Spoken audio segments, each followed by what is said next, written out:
Ya estamos en el primer café de este lunes, comenzando la semana. Lo vamos a compartir con Luis Larraín, director ejecutivo de Libertad y Desarrollo. ¿Cómo estás, Luis? Hola, buenos días, Cecilia. Estamos también con Lili Pérez, presidenta de Amplitud. Hola, Cecilia. Patricio, aquí muerta de frío.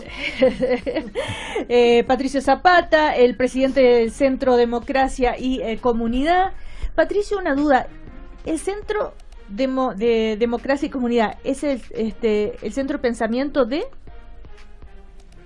Es un socio estratégico en Chile de la Konrad Adenauer. Ya, ahí está, que quede claro. Para que la gente me entienda. La Konrad Adenauer es una fundación alemana que se dedica al desarrollo del pensamiento humanista cristiano y apoya varios proyectos en América Latina, África y Asia. No, porque nosotros somos el socio chileno. Claro, pero ¿se podría decir Centro de Pensamiento de la Democracia Cristiana? Es afín a la democracia cristiana, ya, pero no está circunscrita a la tarea político-partidista. Bueno, estamos también con Alberto Mayol, dirigente del Movimiento Democrático Popular MDP.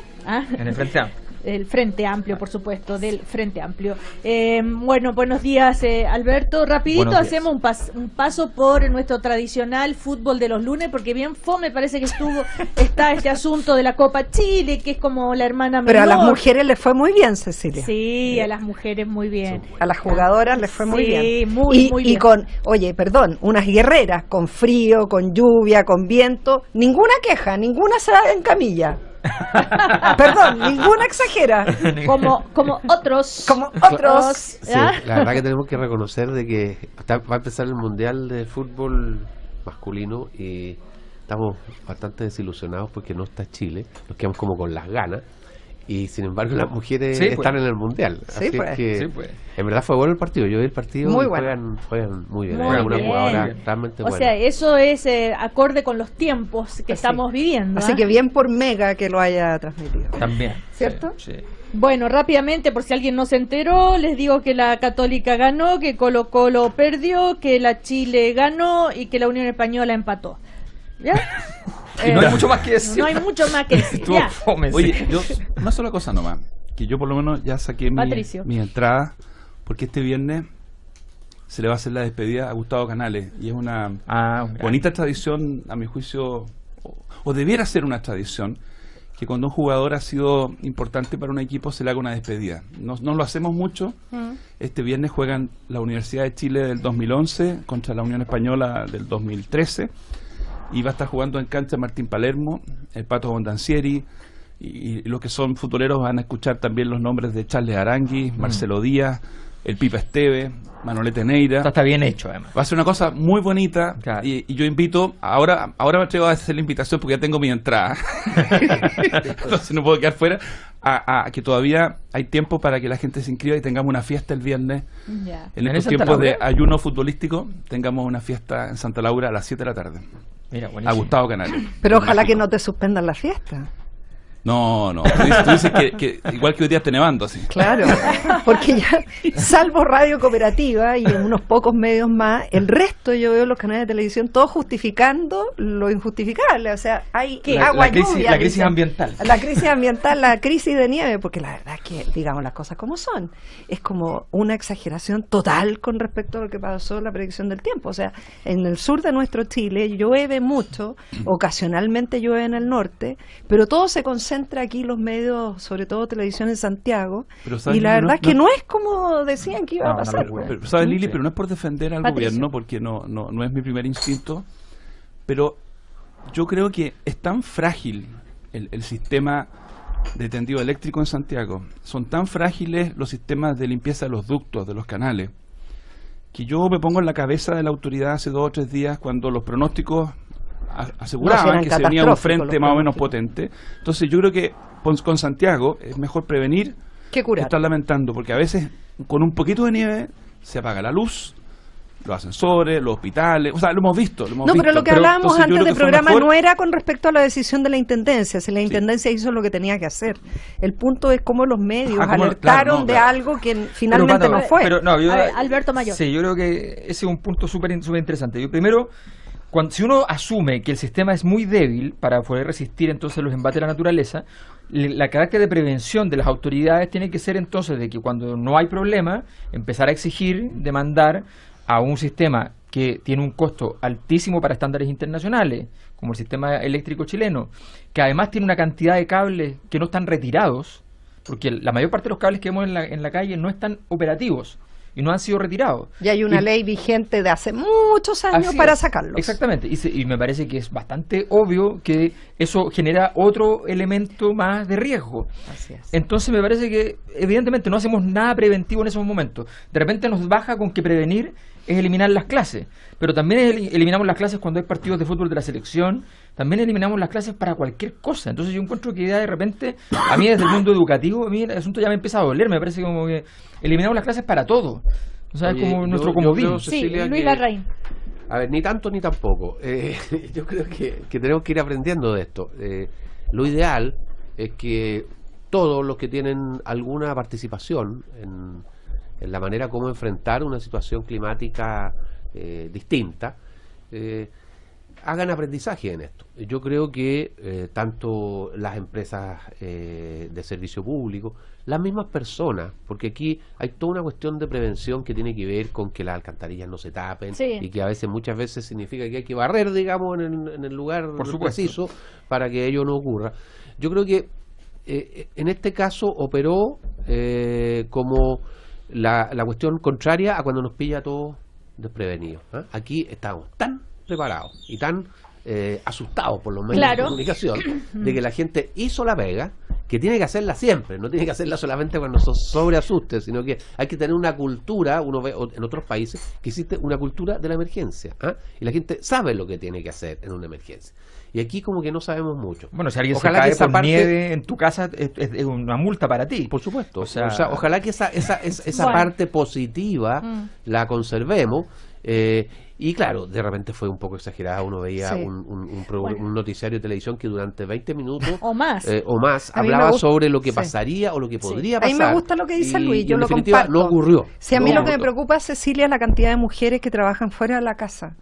Y hombres también, ¿con quién dejan los niños cuando les suspenden las clases? O sea, ese es un temazo también muy complejo, los niños en clase cuando se los suspenden. En todo caso, se suspendieron las clases en tantísimas comunas. Más del 70% de las comunas adoptaron esta medida. En todo caso, tal vez la intendenta va a decir, o los responsables de suspender las clases, van a decir, bueno, Carlos, ¿por qué bogas y por qué no bogas? Si hubiera sido el pronóstico tal cual se había anunciado, tal vez sería un caos la ciudad. Pero en todo caso, nos acordamos solamente de prevenir, de las medidas que hay que tomar cuando ocurren estos hechos, ¿no?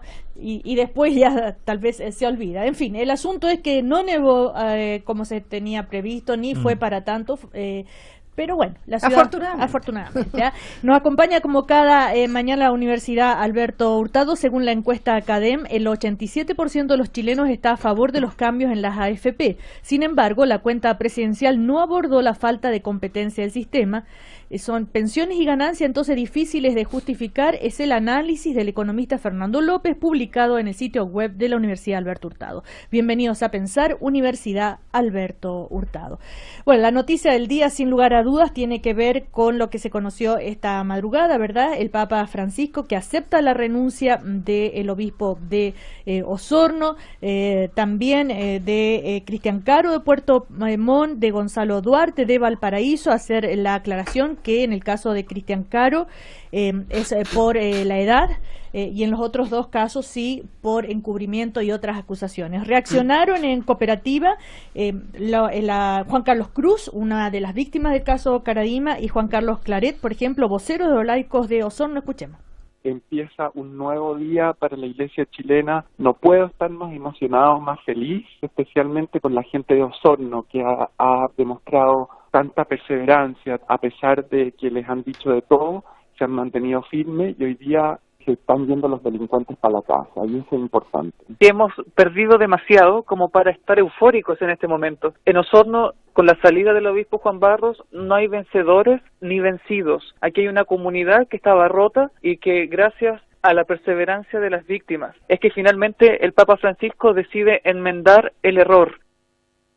Y bueno, también reaccionó a esto Jaime Coiro, vocero de la Conferencia Episcopal, que al igual que Juan Carlos Cruz, Juan Carlos Claré, ustedes lo escucharon aquí en Cooperativa. En el caso del obispo Duarte en Valparaíso, hay serias acusaciones en su contra. A la Iglesia le corresponde investigar y esclarecer. Perdón, pero ayer fueron desmentidos ustedes, porque ustedes habían dicho que no había denuncias contra él. Claro, lo que la Conferencia Episcopal hizo ayer fue derivar a la periodista exactamente las respuestas que Monseñor Gonzalo Duarte hizo a cada una de sus preguntas, porque la Conferencia Episcopal no conoce este tipo de denuncias, no le corresponde. O sea, el que mintió fue Duarte. Él le entregó esas respuestas.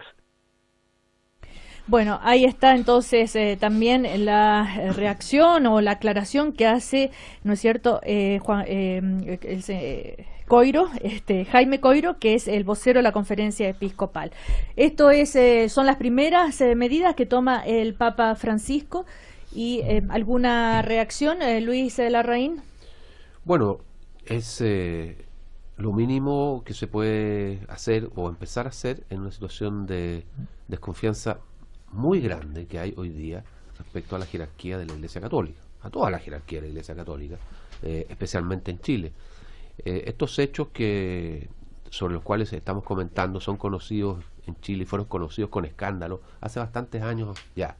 Provocaron toda una discusión, hubo gente que en principio defendió a Fernando Karadima y su grupo.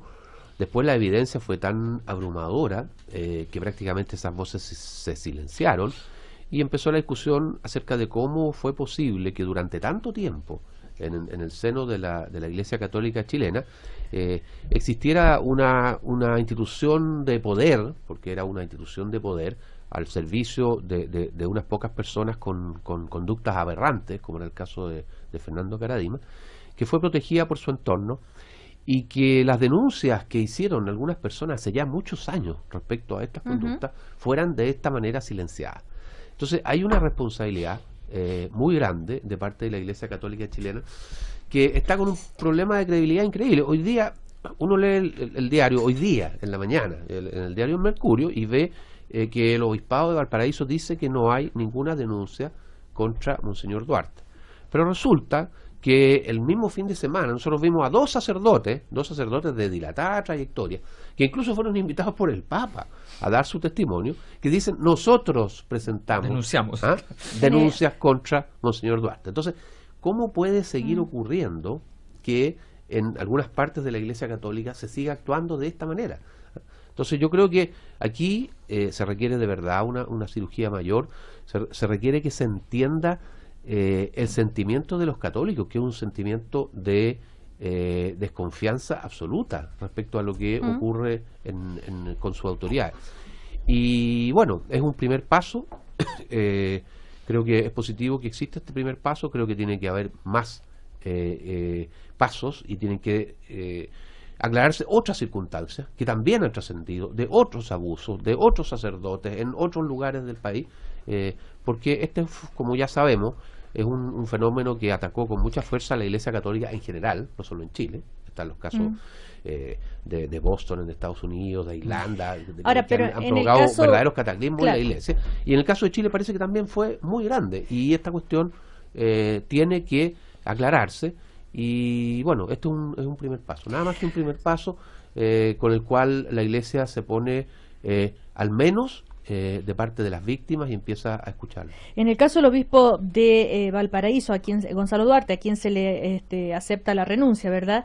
Hay denuncias como el ex seminarista Mauricio Pulgar, que denunció redes de sexo, drogas y poder en la diócesis de Valparaíso.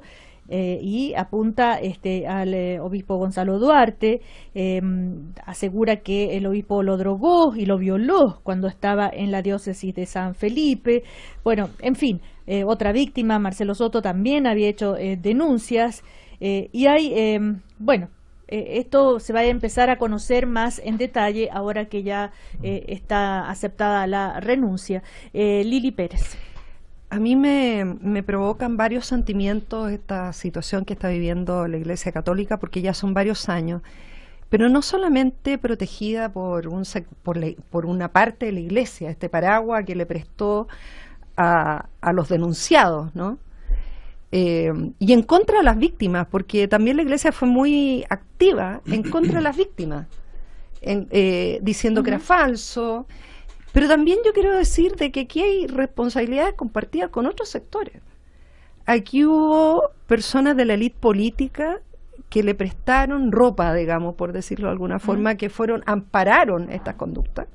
Es cosa de leer la historia, ¿no? Hay libros sobre la historia del Bosque, de Caradima, de gente vinculada al poder político, de gente vinculada al poder económico en Chile también, que le dio mucho paraguas, digamos, a esta situación, denostando permanentemente a las víctimas. Yo recuerdo haber visto muchos reportajes en medios de comunicación de cómo se referían a las víctimas.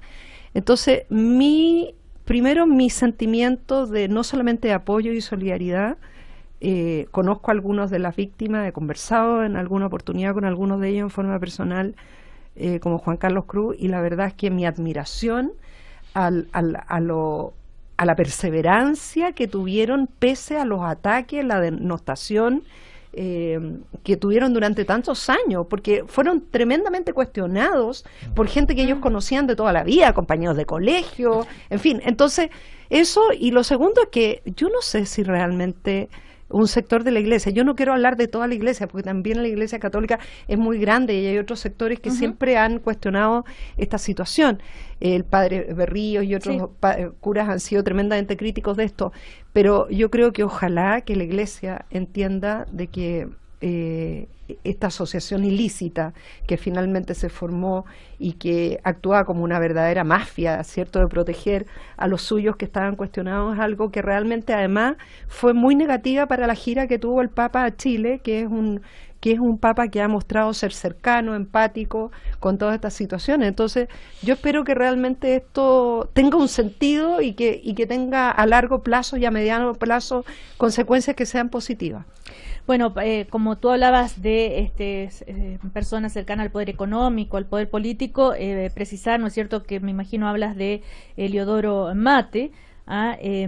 Bueno, él después dijo que había sido un error, ¿verdad?, ese apoyo. No sé a quién te refieres con personas del poder político. Manuel José Sandón. Pero si hay muchas personas, y su hermana, claro, no solamente ellos, en su momento, pero también pero después no solamente ellos, claro. Hay mucha gente que salió al baile en ese minuto. Ahora, el tema de lo que ocurre hoy, ¿qué viene después? Estos son apenas dos, digamos, porque, insisto, el obispo Caro fue por edad, ¿no es cierto?, para que no se mezclen no hay que mezclarlo, y se confundan las cosas. Yo creo que hay que precisar algunos puntos. O sea, yo creo que estamos claros que aquí hay un acto de reparación a las víctimas.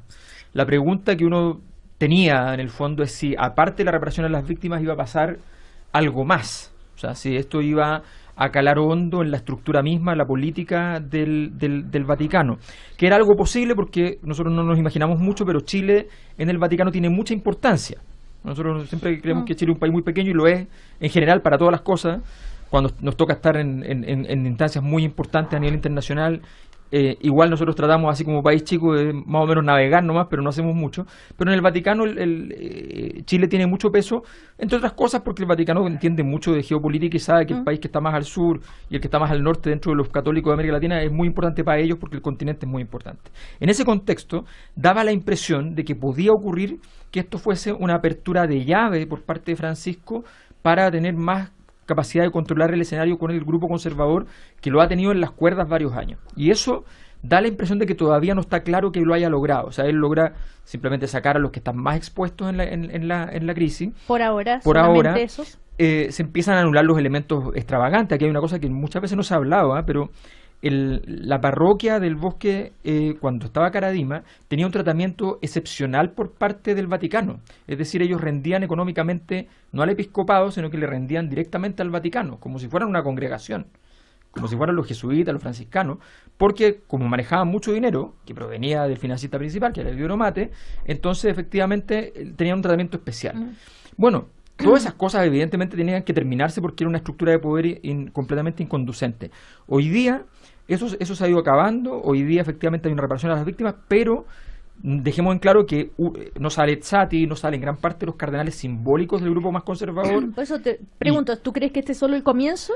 Yo tengo la impresión de que no, yo tengo la impresión de que efectivamente ese grupo logró más o menos controlar la crisis para decir, ok, aquí los que están más imputados en caso y las responsabilidades políticas que no se extiendan. me da la impresión de que esto no va a ir mucho más allá, que significa una herida importante para ese grupo, indudablemente, que esto ha sido una noticia mundial, indudablemente, pero, y que además los han tenido durante todos estos días, vamos a ver qué pasa después. No olvidemos que durante 3 o 4 informaciones que mandó el Vaticano se la mandó primero a la prensa chilena y después al episcopado, o sea, una cosa que es insólita.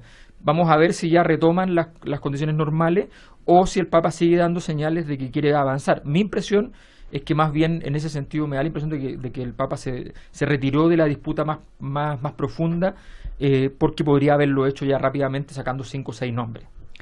Patricio. O sea, lo que pasa es que esta conversación tiene un eje, digámoslo así, profano, que es la lectura política, lo hemos hablado otras veces. Es un Estado. ¿Puede o no puede esta institución recuperar posiciones de influencia? ¿Qué tiene que hacer para recuperar posiciones de influencia? ¿Cuántos obispos tendrían que salir? Y es una conversación importante y relevante.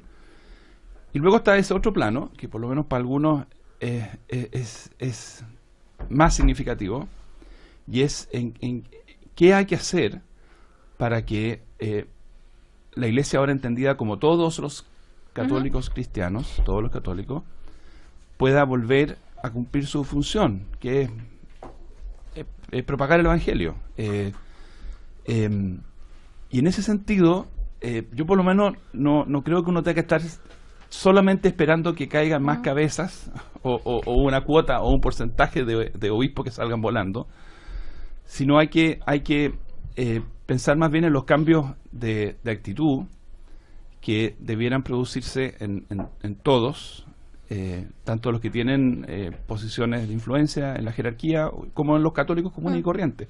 Lo hemos hablado otras veces. Los abusos no fueron patrimonio de un sector, comillas, político de la Iglesia. Llama más la atención efectivamente la situación del Bosque o el padre O'Reilly, pero la verdad es que hay también abusos de sacerdotes de otras pero la clausura del tema en términos de no mostrarlo públicamente fue una política de Juan Pablo II. O sea, eso, mira, nada que hacer, digamos. Tú puedes decir lo siguiente: yo creo que lo que nos hizo mucho mal, y yo lo puse por escrito la semana pasada, es asumir una posición, digámoslo así, de estar en un castillo, sentirnos los católicos asediados por unos enemigos malos que estaban allá afuera, que eran ideologías laicistas, ideologías materialistas, hedonistas y de género, contra las cuales había que combatir. Porque más allá de que uno efectivamente pueda decir que hay ciertas tendencias culturales que son deshumanizadoras y que empobrecen al ser humano, esa mentalidad de templario, es la que muchas veces explica que tú ante la denuncia, en vez de escuchar, tú dices, no, este hace lo que hace, este medio de comunicación, este grupo, esta ONG, hace lo que hace porque nos quieren destruir. Entonces lo primero que tenemos que hacer es defendernos, no podemos bajar la guardia, no podemos bajar, digámoslo así, los portones del castillo, porque lo que van a hacer es entrar a destruirnos. Tenemos que sostenernos a los nuestros. Eso se puede entender en clave política, o sea, es algo que un lector de Maquiavelo podría decir, está bien, pero es tan ajeno, y yo aquí quiero recordar una cosa que dijo Alberto hace como un mes atrás, es tan ajeno a Jesús. O sea, no tiene nada que ver con Jesús. O sea, uno se esperaría ese razonamiento de los fariseos, pero no de Jesús. ¿Qué es lo importante? Hacer lo justo.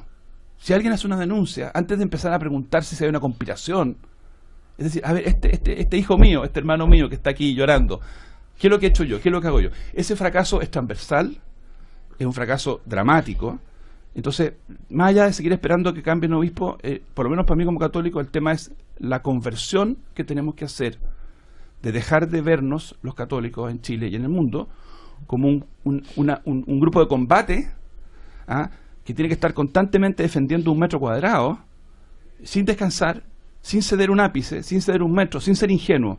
Esa lógica es preconciliar, no tiene nada que ver con Jesús, y te lleva a cometer errores graves. Incluso gente buena comete errores graves.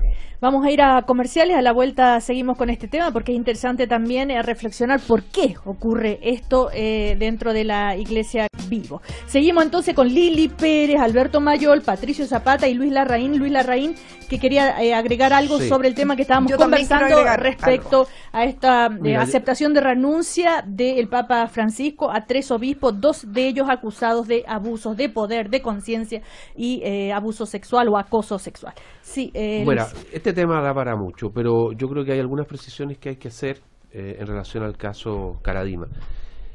La razón por la cual la Iglesia Católica demoró tanto en desbaratar estas asociaciones, verdaderas asociaciones ilícitas, es muy parecida a la del caso Maciel. Caradima se transformó en la Iglesia Católica chilena en el mayor proveedor de vocaciones sacerdotales. Salían de ese grupo de la Iglesia del Bosque la mayoría de las vocaciones sacerdotales. Tanto fue así que, para los que han estudiado el tema con más profundidad, saben que en algún minuto Caradima perdió el control del seminario pontificio, porque él tenía gente propia y pedía que los seminaristas que venían del Bosque le reportaran a él y no al rector del seminario pontificio. Bueno, tuvo el rector, lo perdió. Hubo efectivamente una pugna entre los obispos más conservadores ligados a Caradima y obispos de otro pensamiento, digamos.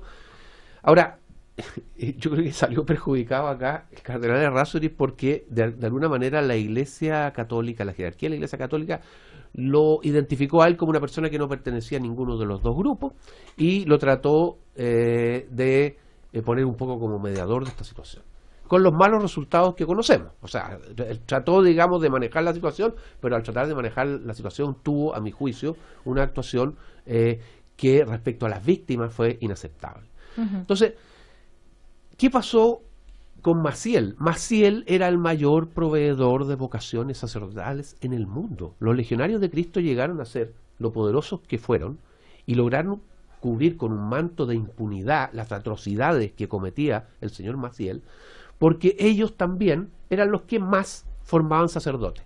Y eso le permitió, ahora en el Vaticano, no estamos hablando de la Iglesia Católica chilena, estamos hablando en el Vaticano, un áurea a este señor Maciel, que le permitió seguir durante décadas sus abusos. Fíjate que yo cuando vi el primer programa, que fue un informe especial, donde vi a unos señores que tenían 80 años, unos viejitos, sacerdotes mexicanos, que lloraban frente a la cámara por los abusos a los que le había sometido este señor.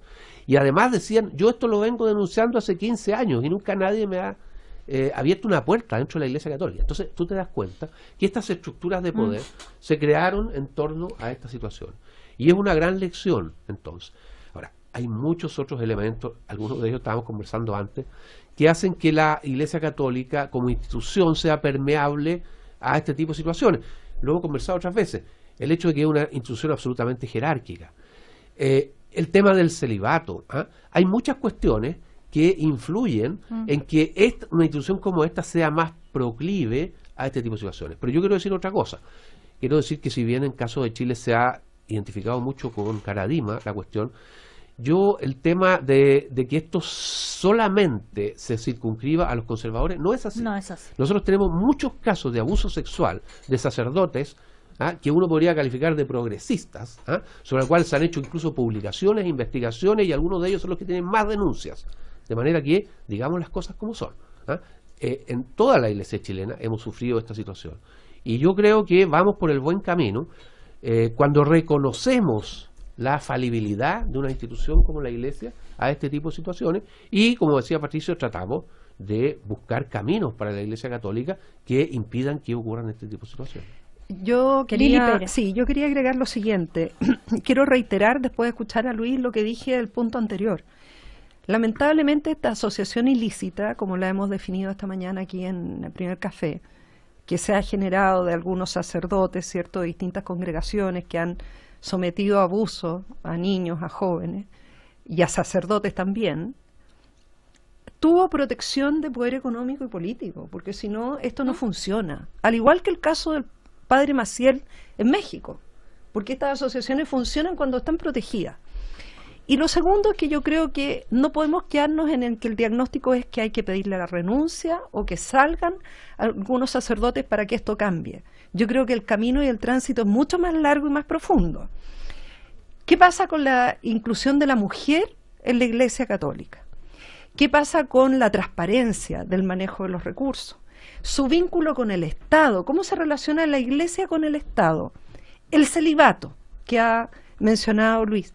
La aceptación de la homosexualidad al interior de la Iglesia, porque la homosexualidad ha sido tremendamente, drásticamente criticada rechazada por la Iglesia Católica, y a la luz de que sabemos que hay una gran cantidad de sacerdotes que son personas de orientación homosexual. Entonces, creo que hay un camino por definir que es muy profundo con respecto a la incursión de la mujer, con respecto al mundo laico y cómo se relaciona con la Iglesia, con respecto a su relación con el Estado, con respecto al celibato voluntario, no voluntario, y con respecto a la homosexualidad. O sea, son muchos los temas de fondo que tiene que haber un cambio real para que realmente esta Iglesia se abra al mundo que hoy día estamos viviendo, porque si no, si nos quedamos que solamente el camino es que se vayan los que incurrieron en estas conductas, el cambio profundo tampoco va a ser, porque el día de mañana va a pasar otra cosa. Ahora, respecto a lo que dice Lili Pérez sobre la presencia de muchos sacerdotes homosexuales, es un tema delicado eso, porque se puede terminar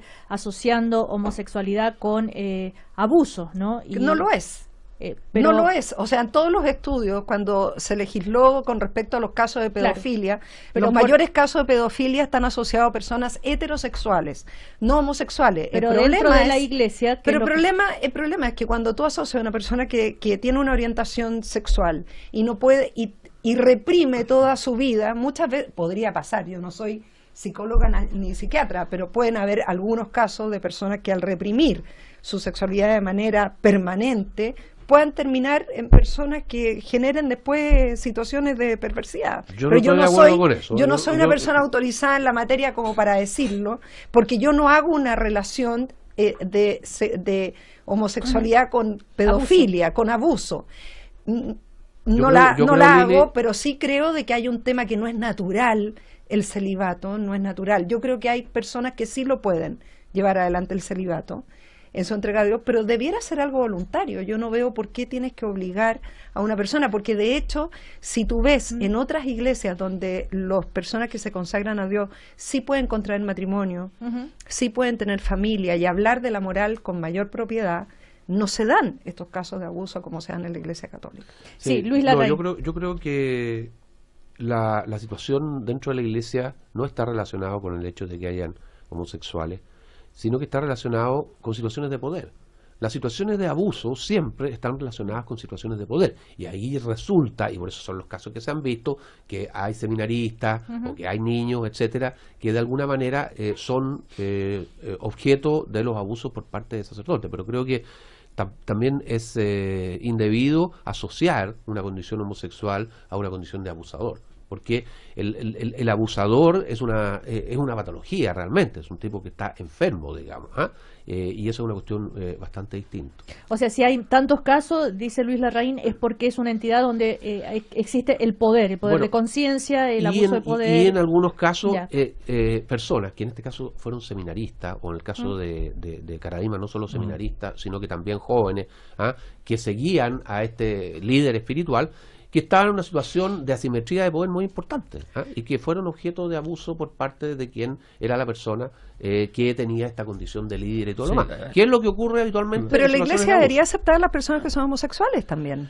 Porque no los acepta. Ahí hay una cuestión. Bueno, abrió la puerta Francisco ahora con ahí hay una cuestión ahí hay una cuestión súper poco consecuente por parte de la Iglesia. Si la Iglesia no acepta que una persona sea homosexual y practique su homosexualidad, porque ellos dicen que aceptan que sea homosexual, pero prácticamente tiene que vivir reprimido, cosa que es una cosa absolutamente antinatural. Entonces, si eso es así, mirando su propia institución hacia adentro, entonces debería preguntarse, pero ¿cómo yo tengo esta posición? Si es totalmente contradictoria con lo que soy.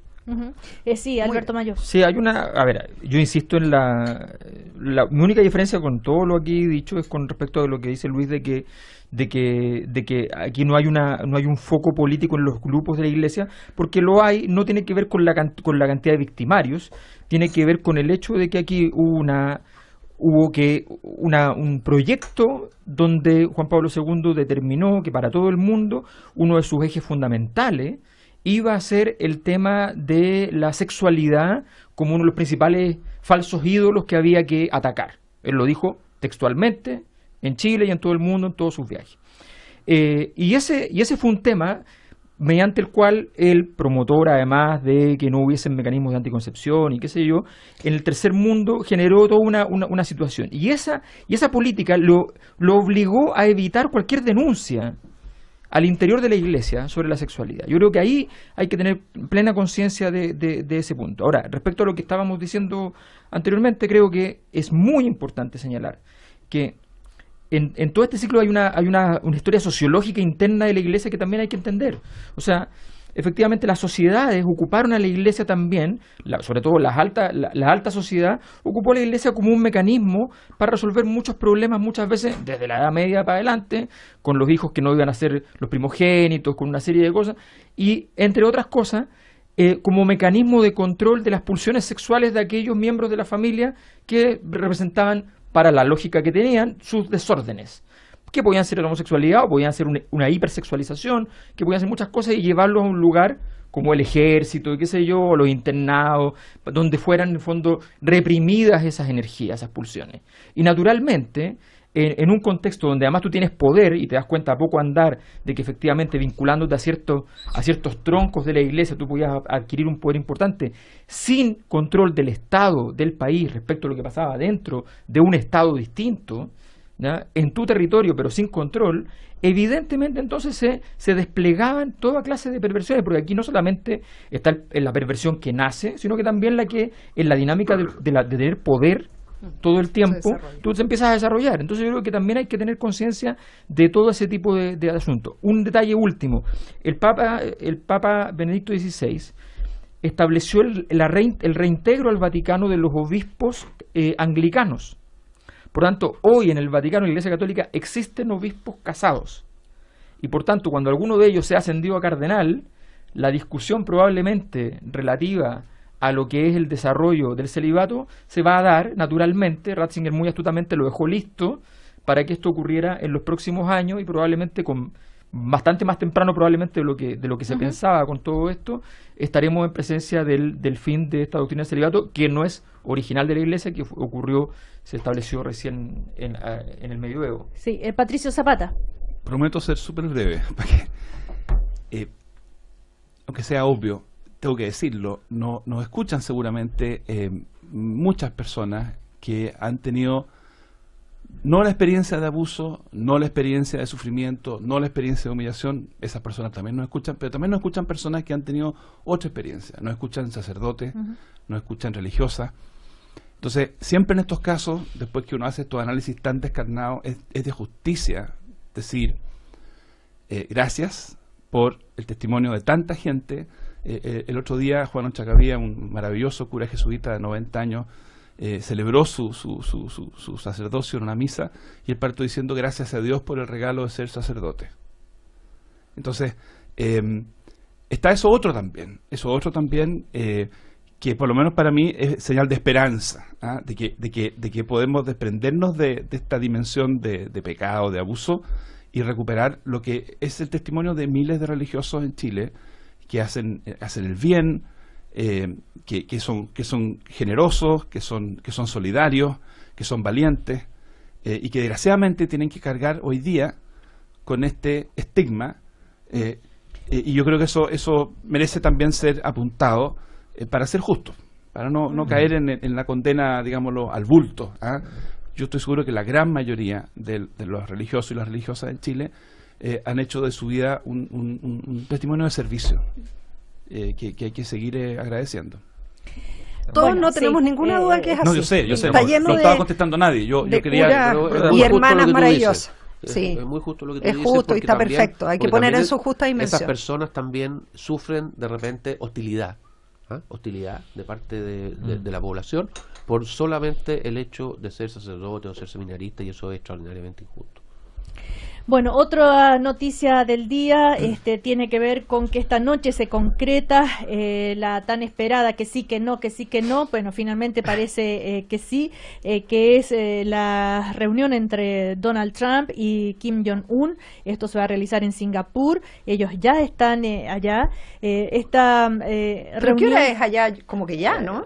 Va a ser en la noche. En la noche de Chile. Ah, la noche de Chile. 21 horas de Chile. Bueno, ¿qué es lo que se puede esperar? ¿Por qué es tan importante? ¿Es una garantía de paz?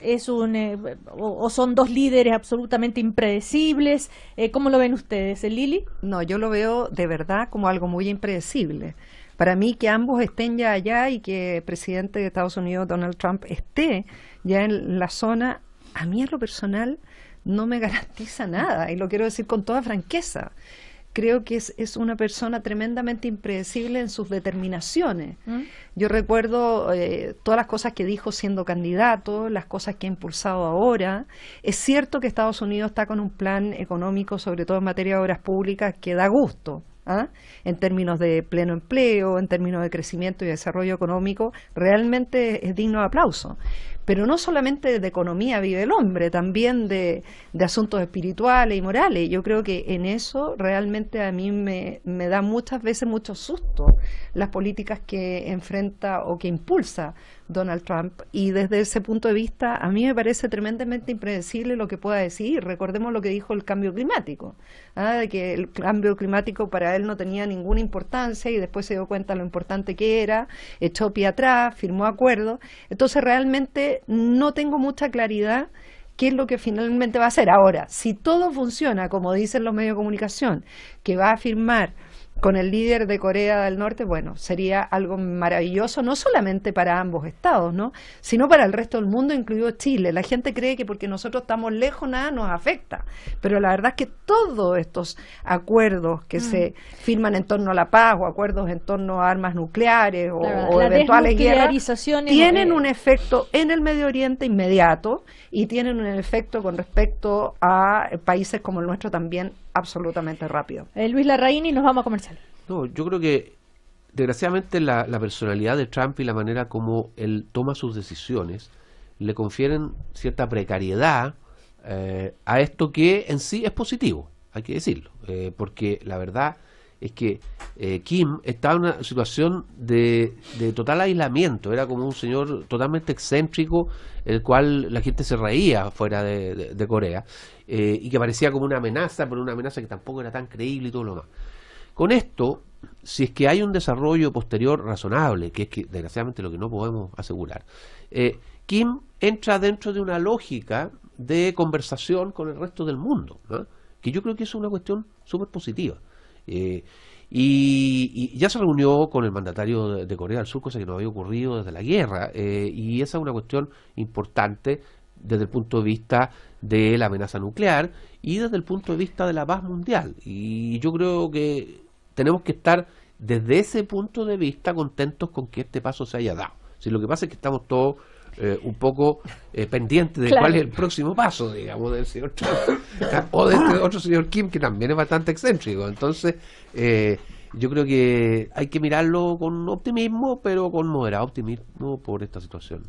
Bueno, y todo esto se da, se va a dar 2 días después de lo que ocurrió el sábado, cuando Donald Trump y los países del G7, ¿no es cierto?, no termina bien esa reunión, terminó enojado Donald Trump por las críticas del premier de Canadá, Trudeau, y se fue sin apoyar, y se fue así como terminó, en una tensión increíble. No se despidió. Casi que ni se despidió, y no firmó el comunicado que habían al cual se había llegado a un acuerdo. Bueno, vamos a ir a comerciales y seguimos entonces con Patricio Zapata, Lili Pérez, Alberto Mayol y Luis La. Control de oro.cl, o postúlalo en los stands de malls y outlets Vivo.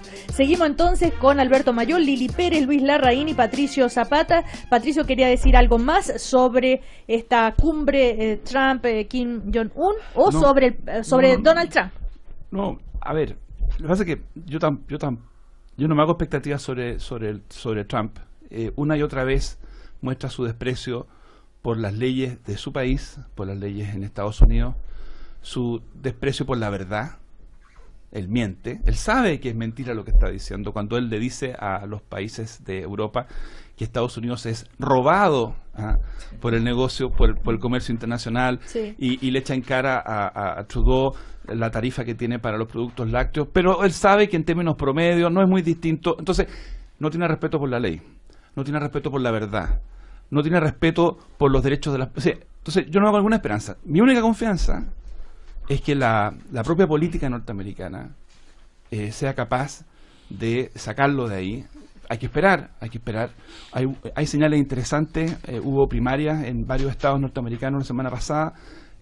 Yo confío que el Partido Demócrata salga de su situación de parálisis, confusión y división y malas decisiones que ayudaron el triunfo de Trump. Uno cuando mira estos personajes siniestros, uno puede concentrarse en el personaje siniestro. Qué malo es. Pero a mí me hace sentido una frase que se le atribuye a Edmund Burke, no sé si alguna vez la dijo, dice: lo único que se necesita para que ganen los malos es que los buenos no hagan la pega o no hagan nada. Así es. Entonces yo prefiero pensar en la responsabilidad que tiene Hillary Clinton, el Partido Demócrata, cuando pienso en el desastre de Trump. Cuando pienso en el desastre de Hitler, uno puede pensar en la maldad de Hitler o puede pensar en los errores y divisiones del campo democrático en la Alemania de los años 20. Cuando uno piensa en Maduro, uno puede pensar solo en su afán dictatorial y su arbitrariedad, o también puede pensar en la responsabilidad de las clases políticas democráticas venezolanas de los últimos 25 años. Entonces, en el caso de Trump, yo confío que el pueblo norteamericano se deshaga de este hombre que es un mentiroso patológico. Eso es un mentiroso patológico y un hombre que no tiene ningún cuidado por preservar estructuras de cooperación en materia ambiental, en materia de derechos humanos, en materia comercial. Hay que confiar en que el pueblo norteamericano va a sacárselo encima pacíficamente en 2 años más. Sí, yo quiero decir simplemente sí, que hay... Primero, es una de las reuniones probablemente políticas más locas desde la era de los imperios. O sea, esto, con esas negociaciones que podían terminar con cualquier tema sobre la mesa. Bueno, estamos en una situación como esta, pero yo quiero relevar algo que no le ponemos mucha atención. Objetivamente, no hay ni un solo analista en el mundo que sepa realmente por qué esta reunión es importante. O sea, lo interesante del mundo que estamos viviendo es que está tan incomprensible que sabemos que esto es muy importante, pero no sabemos por qué. No sabemos por qué se llegó al punto que este señor de un país que realmente en términos geopolíticos, económicos, militares, es insignificante, porque podríamos decir, bueno, descubrieron que efectivamente tenía una ojiva, pero esto viene de mucho antes. Y efectivamente esa discusión, no sabemos por qué se abuenó con Corea del Sur, no tenemos idea qué pasó ahí para que se abuenaran y anduvieran literalmente de la mano, porque son muy explícitos en su abuenamiento. Y entonces uno dice, a ver, ¿en qué mundo más desarticulado tenemos hoy día? Después de un mundo que era, con todos los defectos que podía tener, pero la Guerra Fría era muy comprensible, después de la era de los imperios, que también tenía su grado de comprensibilidad. Hoy día, ¿qué es lo que estamos viviendo? Que no sabemos realmente por qué es importante, la reunión más importante de los últimos 30 años, desde las negociaciones Gorbachev-Occidente, qué sé yo. O sea, es una cosa muy loca. Yo creo que es muy interesante fijarse en ese desquiciamiento un poco de la estructura política internacional. Que yo creo, perdón, sí, Luis Larraín, a lo que dice, hay un tema que aquí no hemos tocado en relación a esta reunión, pero que está detrás. China es una potencia cada vez más importante. Y China, obviamente, en el mar del sur de Asia, tiene intereses y tiene además controversias con varios otros países. Sí, pues. Con Japón, con Filipinas, con el mismo Corea del Sur. Entonces, aquí hay una cuestión que es como un juego de ajedrez, pero que uno no alcanza a ver, porque lo que ocurre es que lo importante son 10 movidas más, no la movida que está pasando ahora. Pero mi idea es... Pero China acaba de negociar con Estados Unidos. Sí, pero mi idea es más o menos la siguiente. A China, dentro de este nuevo rol de liderazgo que quiere ejercer dentro de la política mundial, no le gusta tanto que Estados Unidos esté metido en el sudeste de Asia. No es una cuestión cómoda. China pretende que el sudeste de Asia sea una zona de influencia de ellos. Es como el patio de ellos. Sí, pues. Entonces no quieren esta cosa de Estados Unidos. Y curiosamente este personaje Kim juega un rol aquí raro, porque de alguna manera le ha dado con esta reunión cierto protagonismo también a Estados Unidos. Entonces, esto podría no ser tan loco desde el punto de vista de Estados Unidos, porque Estados Unidos está diciendo, mire, yo sigo teniendo importancia en el sudeste asiático. Y China, por lo tanto, no las tiene todas. Cosa que tiene muy contento a Japón, y a otras potencias que le tienen un poquito de susto a China. Sí, pues. Entonces, a lo mejor este señor Kim está jugando ese rol ahí. No, más que la pérdida de hegemonía norteamericana, a Japón le afecta mucho. Yo creo que lo que dice Luis Larraín es efectivo, el diagnóstico, pero también agregaría que la situación del Medio Oriente también se relaciona directamente con Corea del Norte. O sea, Corea del Norte es un gran aliado de Irak, es un gran aliado incluso de Irak y a través de Irak de Venezuela, y los países que de alguna forma han denominado como del eje del mal. Y por lo tanto, creo que ahí hay un punto también de influencia muy grande de los sucesos que cada cierto tiempo vemos a través de los medios de comunicación de la situación en el Medio Oriente. Por lo tanto, creo que aquí lo que está pasando, por muy pequeño que sea el país y muy olvidado, como decía Alberto Mayol, creo que finalmente tiene una importancia política que es la que Trump le está dando en este minuto. Bueno, tenemos el caso Sokimich también. Solo un paréntesis, decir que hablando del eje del mal, dice. A ver si nos quedan unos minutos. Solo contarles que el obispo Barros, después de su salida, habló ya y dijo: les pido con humildad que me disculpen por mis limitaciones, por lo que no pude lograr. Y eso, y que el Padre misericordioso del cielo nos ayude a todos para mejorar. Nuevamente expreso mi gratitud al Papa por su vida y paternal preocupación por el bien de todos, que ve con fe los caminos de Dios, estas decisiones, y que renueva su confianza en el amparo y guía de nuestra Santísima Madre de la Virgen María, pidiéndole especialmente que algún día llegue a resplandecer toda la verdad. Ya son las primeras palabras del obispo Barros. Y también decir que tenemos declaraciones de Monseñor González, el obispo de San Bernardo, por denuncias contra Gonzalo Duarte. Dijo: hubo un proceso civil donde todo se aclaró. Entonces, de alguna manera sale en defensa se aclaró. Claro. ¿En qué sentido?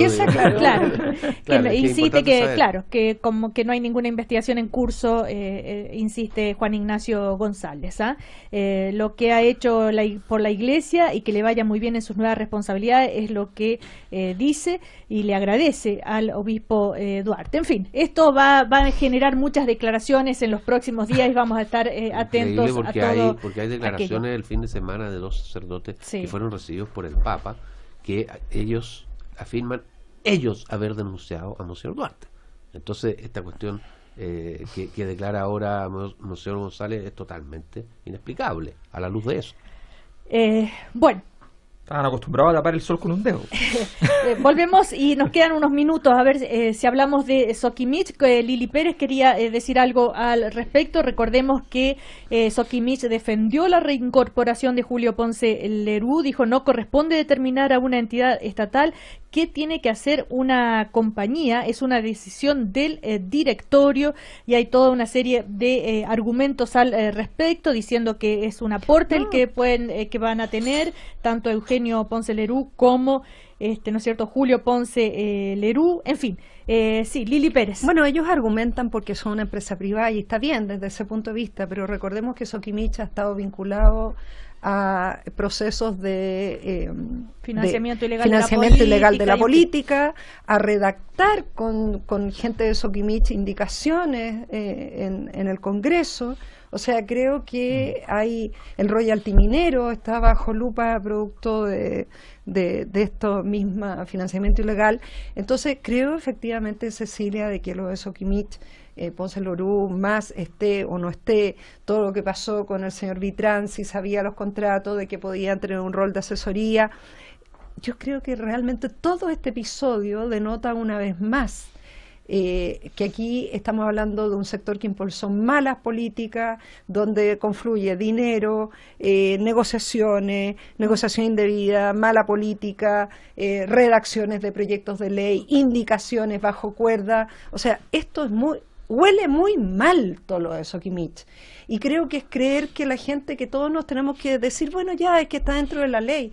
Realmente es una cosa increíble todo el episodio de Sokimich, y que algunos dicen que sabían, otros no sabían. A mí me parece que todo el episodio de Sokimich es un asco. Honestamente creo que toda esta situación es un asco. Sí, yo quisiera precisar algo. Aclarar, Luis, solamente que quien dijo esto es el vicepresidente legal y abogado corporativo de Sokimich, Gonzalo Aguirre, y en particular sobre Julio Ponce Lerú dijo que no creo que haya muchos como Julio Ponce, sin perjuicio de que asesores estratégicos que puedan cooperar con el negocio puede haber muchos, pero sí, yo lo que quiero decir es que cuando se dio a conocer la noticia, que fue el día de la tercera, si no me equivoco, sí, de que Sokimich estaba contratando a Julio Ponce y a Eugenio Ponce como asesores, a mí me pareció que al menos era imprudente por parte del directorio de Sokimich tomar esa decisión, dado todo lo que había pasado.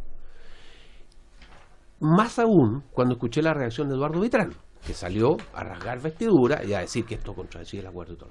Que contradecía el espíritu del Pero resulta que yo me encuentro con un mail que no ha sido defendido por Eduardo Vitrán, dirigido por Eduardo Vitrán a Felipe Bulnes, que era el abogado de Corfo en esta negociación con Sokimich, que dice textualmente lo siguiente: la restricción de Ponce y familia también aplica a SQM Salar y la gerencia general de SQM y SQM Salar y cualquier cargo ejecutivo.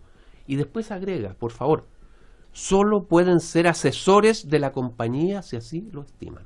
Eso dice Vitrán en un mail dirigido a su abogado, que está negociando con la otra parte, con SQM. Entonces, ¿cómo puede rasgar vestiduras después Eduardo Vitrán, diciendo que en el espíritu del acuerdo, porque cuando uno escucha la noticia dice, esto es una pillería, digamos, y no está en el espíritu del acuerdo que ellos puedan ser, y redactaron mal el contrato, pero resulta que aquí Vitrán nos está diciendo que sí pueden ser asesores de la compañía si así lo estiman. Entonces, la verdad es que esto es una cosa inexplicable. Para mí es sí, disculpa. No, la respuesta de Eduardo Vitrán, que dijo que se realizó una negociación que contemplaba solo las asesorías de Eugenio Ponce, y que eso había sido en una de las comisiones ampliamente debatido, en fin. Pero y se había llegado... Lo que está claro en todo caso es que no estaba acreditado cuál era la instrucción, porque de hecho se pudo hacer. O sea, eso está muy claro. No, yo creo que esto es un símbolo muy claro de dos cosas. Por un lado, de cómo fue la transición y cómo fue la concertación en la transición respecto a este tipo de temas, las privatizaciones fraudulentas que se hicieron. O sea, yo creo que nunca hay que olvidar que este señor estaba en Corfo y estaba en SQM, y Corfo le prestó plata para que, cuando SQM definió el monto de la venta de SQM, y él tomó la plata prestada de Corfo y compró SQM. O sea, esa es la persona que tiene esta empresa, Julio Ponce Lerú. Entonces, en esa locura, en esa aceptación, en esa comodidad, pero también en esa aceptación de la inmoralidad comercial, fue que se fragua todo esto. Y no se va a salir mientras no haya un acto reparatorio que al menos sea efectivamente el mecanismo que la sociedad encuentre para decir, ¿sabe qué? Esto no lo vamos a tolerar más porque aquí hay un límite. Nosotros lo dijimos el año pasado, nosotros creemos que lo que hay que hacer con SQM, ya sea de modo empresa o a partir de las concesiones, que es algo que el Estado puede hacer, es sencillamente nacionalizar esas concesiones mineras y decir, ¿sabe qué? No tiene más derecho a ocuparla, dejarlo literalmente sin la sal y el agua. O sea, porque no puede ser que una empresa así, que se siga burlando, no tengo ninguna duda en las capacidades comerciales que las demostró todas Julio Ponce Lerú, pero que aquí hay un mínimo de moralidad cívica que había que respetar. Y salir a hacerlo es una demostración de un poder total que es lamentable. Entonces yo encuentro que aquí este es el momento para decir, terminemos con todo esto, terminemos con este juego donde la élite política además jugó mucho dentro de este juego. El señor Piñar le compró y le vendió muchas veces antes de ser presidente, pero hace 2 semanas antes de ser presidente, al señor Ponce Lerú, a cifras de 50 hasta 200 millones de dólares. O sea, estamos hablando de un juego de compra y venta que cuesta entender por qué tú compras y después vendes al mismo. O sea, aquí hubo un juego con nosotros, con los minoritarios que fueron perjudicados además, muchas veces. O sea, desgraciadamente estamos en presencia de una situación, de una especie de gran cartel que tiene que terminarse. Bueno, Patricio Zapata. A ver, primero, algunas personas han cuestionado que el gobierno anterior haya puesto condiciones a SQM. ¿Es una empresa privada? Sí, es una empresa privada, pero la verdad es que la riqueza con la que trabaja esa empresa privada es una riqueza que es de propiedad estatal. SQM se beneficia de pertenencias mineras anteriores a la declaración de inconcesibilidad del litio y tiene en su favor ciertos contratos que el Estado chileno está obligado a respetar legalmente. Pero se produjo una negociación porque el Estado de Chile tenía quejas fundadas respecto a la manera en que SQM había cumplido sus obligaciones. Habían juicios, después hubo un arbitraje. En ese contexto es perfectamente razonable que el Estado de Chile, que de alguna manera está tratando con un socio, ponga condiciones. O sea, yo creo que el poner condiciones en ese caso es muy distinto a que el Estado de Chile le diga a Cencosud o a una empresa privada, sabe que más usted tiene que poner a tal o cual director. Es otra situación. Segundo, yo le escuché una y mil veces a Eduardo Vitrán insistir en que era una condición fundamental que saliera de SQM Julio Ponce Lerú.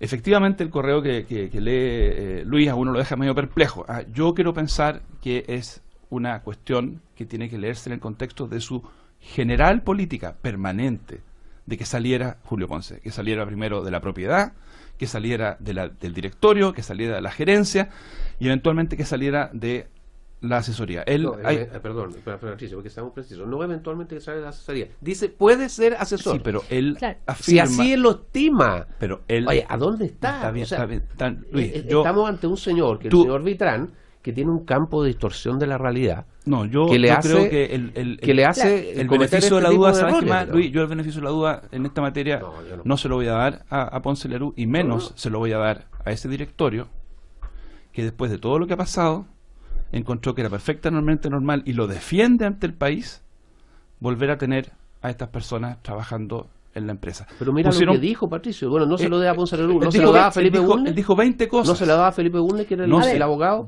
que está diciendo, digamos, que lo instruyeron de esa manera. A ver. Entonces el tipo está loco y cortémosla. No, yo creo que no está loco. ¿Sí? No. ¿Qué dijo Eduardo Vitrán? A la luz de lo aparecido en el Mercurio, este mail, respecto al mail con Felipe Bulnes, previos al día de negociación final, eso está diciendo él. El 18 de diciembre, insisto, se realizó negociación separada, que solo Eugenio Ponce podía participar de asesor. Julio Ponce debía salir de la empresa. Es decir, ese mail fue anterior y después en la reunión final se llega a este acuerdo. Esa es la explicación de Eduardo Vitrán. Patricio. No, yo quiero insistir. Yo lo que leí, lo que vi durante más o menos un año entero es la constante demanda que hizo desde la Corfo Eduardo Vitrán de que Julio Ponce saliera. Y eso estuvo entrampando el acuerdo una y otra vez. Y le da una instrucción por escrito a su abogado para que no se... En un momento la negociación se refiere... No, está bien. Yo te digo, yo prefiero hacerle fe a que él tuvo en un 90% del tiempo un planteamiento, que en un instante hizo ese correo, y no avalar o apañar una decisión que me parece lamentable de ese directorio de poner a estas dos personas... ¿Autorizado por Vitrán? No, si no está autorizado. Está autorizado por Vitrán. Pero, hay una instrucción de Vitrán a su abogado, Luis, para que la negociación autorice y no dice si así lo estime, si así lo estiman. Claro, pero insisto, la respuesta de Vitrán a ese mail es lo que dice que después de ese mail, en una reunión... Eugenio, pero bueno. Hoy quiero dar una información que me acaba de llegar desde Punta Arenas. Alberto Mayor. Que es una cosa que pasa en varios lugares, desgraciadamente, que llevan 3 semanas en paro los profesores porque... no se les ha pagado, no se ha enviado el dinero a sus ISAPRE o a FONASA o al sistema de pensiones, a las cajas de compensación por parte del municipio correspondiente, la corporación municipal, ¿ya? Que normalmente ocupan, porque les descuentan efectivamente estas platas, y las ocupan en el marco de municipios que muchas veces están prácticamente quebrados y ocupan las platas de la educación para estos fines. Entonces, esto ha pasado en muchas partes, pasa sistemáticamente, de modo que es un problema constante y desgraciadamente no ha habido un camino de solución. Las responsabilidades pueden estar efectivamente en los alcaldes o puede haber una responsabilidad más estructural, eso hay que mirarlo, pero esto está ocurriendo demasiado. Bueno, se nos terminó el tiempo. Solo, Alberto, felicitarte por el Cristo del Elqui, esta ópera donde Alberto Mayol, ahí donde lo ven, es el libretista, basado en novelas de Hernán Rivera Letelier. Y en la historia real de Domingo Zárate, el señor que el año 31 fue recibido por 10.000 personas en la estación Mapocho porque era Cristo. Y el cardenal José María Caro tuvo que mandar una carta a los fieles explicando que no era Cristo. Entonces, a partir de esa historia hacemos la ópera. Hoy día, miércoles, viernes y sábado quedan las últimas 4 funciones. El estreno fue increíble en cantidad de público. Es posible que sea se pensaba al principio cuando se programó que iba a ser, que había que ponerle varias óperas al lado que llevaran gente. Resulta que capaz que sea la más vendida del año. Así que está... Felicitaciones. Excelente. Eso en el Teatro Municipal de Santiago. Así es. Así que bueno, ¿No es esto una reconversión productiva o no? Puede ser. Depende de cómo le vaya. Ahora, es un trabajo como de 4 años y la verdad es que no parece ser, pero si uno logra ascender a trabajar en Italia, una cosa así, podría ser una reconversión productiva. En Austria, en Italia... La política y la ópera hay varias cosas. Y tiene que ver además la obra sobre el tema de la fe y la burocracia también, el choque entre la fe y la burocracia que estábamos hablando anteriormente, así muy que bien. Muy interesante. El Cristo del Elqui, entonces. Felicitaciones, Alberto. Felicitaciones. Bueno, se nos terminó. Entradas de 5.000 pesos, no se olviden que el municipal eso es así. Tiene entradas populares bien accesibles. Van a tener que alargar la temporada. Semana, entonces. Van a tener que hacer más horas al año. Claro, ya. Lili Pérez, Patricio Zapata, Luis Larraín, Alberto Mayol, que les vaya buena semana para muy todos. Bien. Buena semana. Chao. Muchas gracias. El primer café en Cooperativa fue presentado por WOM. Nadie te da más. Banco Vice, simple para ti. CNR Falabella, para los que quieren más. Reserva tu hora en redsalud.cl. Red Salud, mejor salud para Chile. Día del Padre en malls y outlets Vivo. HDI Seguros, si te pasa, que te pille seguro. Y Universidad Alberto Hurtado, bienvenidos a pensar. Conocemos a Chile. Cooperativa. Desde hoy ya no tengo que preocuparme de mi rentabilidad ni de los fondos A, B, C, D, E, porque con jubilación